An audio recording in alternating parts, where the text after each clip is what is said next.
Good morning, dear students. Yesterday I taught about simple pendulum diagram. You can see that this is the simple pendulum and this is the oscillating pendulum.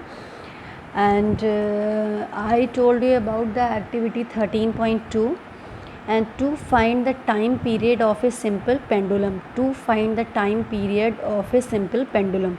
So what you will do, set up a simple pendulum as shown in the figure 13.a. This is the simple pendulum. You will paste it like this, then set up. This pendulum is like this. Then such that length of the thread is about 1 meter. This length it should be 1 meter. And switch off any fans as the moving air will affect the periodic motion of the pendulum. Switch off all the fans. And mark the mean position of pendulum on the floor with the help of a blackboard chalk. And then in order to set up the pendulum in motion, gently pull it to the position B and hold it gently, making sure that a string attached to it is taut. Gently release the pendulum from the position B and do not pull the string of the pendulum before releasing. Check that pendulum performs a smooth oscillatory motion. And now take a stopwatch and bring it to a 0 position, and when the bob of the oscillating pendulum comes to position B, start the stopwatch. When the pendulum on going to position C again comes back to position B, it describes 1 oscillation, and go on counting the oscillation till the pendulum completes 20 oscillation. At this moment stop the stopwatch and record the time for 20 oscillation as shown in the table 13.1. Find the time period of the pendulum by dividing the recorded with 20 minutes. Time taken for 20 oscillation. First one is the when it will move like this at position B, it will move like this, If we have to release from here, then it will go like this. Then it will complete 1 oscillation. Time taken for 20 oscillation. First one is the 41 second. And then time period, how much time it is taken? 41 divided by 20, 2.05 second. 2.05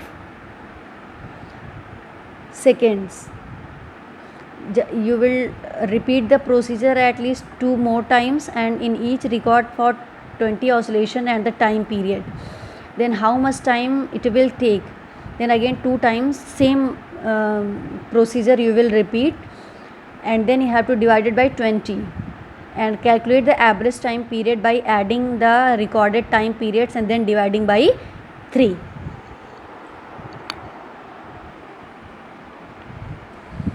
Now a pendulum of about 25 centimeter length takes exactly 1 second for 1 oscillation. The pendulum in a clock swings continuously under the action of a wound of a spring and controls the movement of its hands. A mechanical wristwatch does not have a pendulum. It has a balance wheel which serves the same purpose as pendulum and controls the movement of his hand. A pendulum of about 25 centimeter length, it takes exactly 1 second for 1 oscillation. If it is 20, if length is the thread is a 25 means 25 centimeter length, then it will take 1 second for 1 oscillation. It will complete 1 oscillation in 1 second, and the pendulum in a clock swings continuously under the action of a wound of a spring and controls the movements of its hand. And in second case, a mechanical wristwatch does not have a pendulum. It has a balance wheel which serves the same purpose as pendulum and controls the movement of its hand. As you can, it will move like this. It is a fixed position. For measuring short time intervals in athletes, another kind of watch is used, which is an improved form of a wristwatch. It can be started or stopped by pressing a button and measures time up to 1/10th of a second. Show a stopwatch. You can see in the diagram, this is the stopwatch, this is the wristwatch, this is the wall clock. And these days electronic watches are used in which the times is displayed either by movement of hands of watch or on a screen in the form of digits. And digital watches are also available in the form of stop watches. Now oral questions for formative assessment you will do with yourself. Name the instrument used to measure time by recording and increasing decreasing length of shadows. How many sundials made by Maharaja Jai Singh are still existing? Why is a sand clock commonly called an hourglass? Who discovered pendulum as a timing device? When a pendulum makes one to and fro motion about its mean position, the term used to describe this motion is called. What kind of watch is used in the measured time of races? Now come to the motion and speed. In class 6, you know that what is the motion. When the position of the body changes continuously with respect to the time and its surrounding, the body is said to be in the motion position. When the position of the any body and it changes with the time and its surrounding, then we can say that if the object is in the or body is said to be in the motion position. And when the position of the body does not change continuously with respect to the time with surrounding, then it is said to be in rest position. And in the above definition,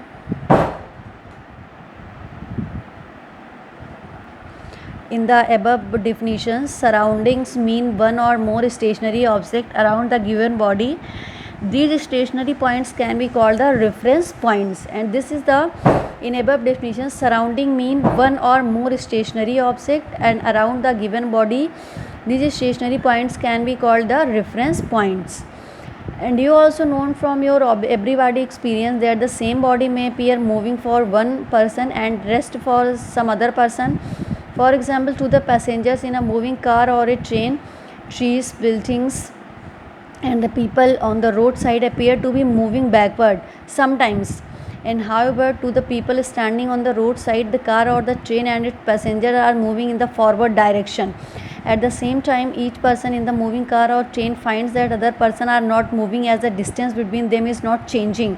From the above observation, we can conclude that motion or rest is relative. Sometimes we can say that this is the motion and rest both are relative. And characteristic of a moving body. What are the characteristics of a moving body? There must be a reference point, a stationary object to describe the position of a given moving body.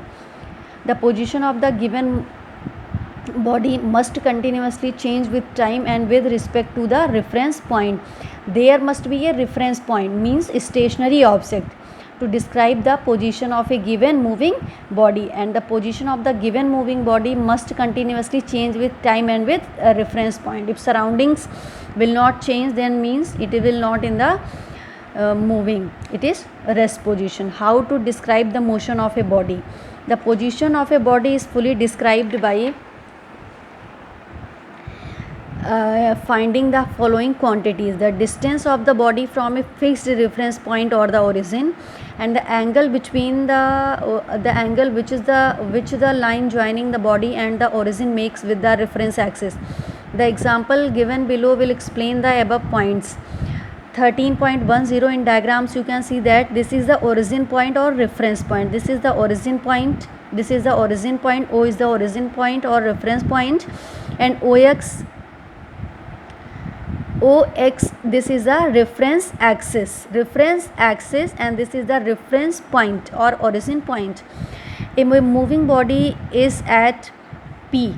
This is the moving body is at P with respect to its reference point. This is the reference point O at same particular time. And O and P represent the distance. O and P, it represents the distance, which is 4 meter. This distance is 4 meter from the reference point. From this point and this till here, it is 4 meter. And furthermore, OP makes an angle of 45 degree, and this OP make an angle to the 45 degree with reference axis OX. This is the reference axis. It makes an angle of 45 degree. In eastern direction, thus we can say that the body is located at a distance of 4 meter from the reference point. So we can say that this body is located at the distance of 4 meter from the reference point, 45 degree to northeast direction. In northeast direction at the 45 degree, the body is located is 4 meter away.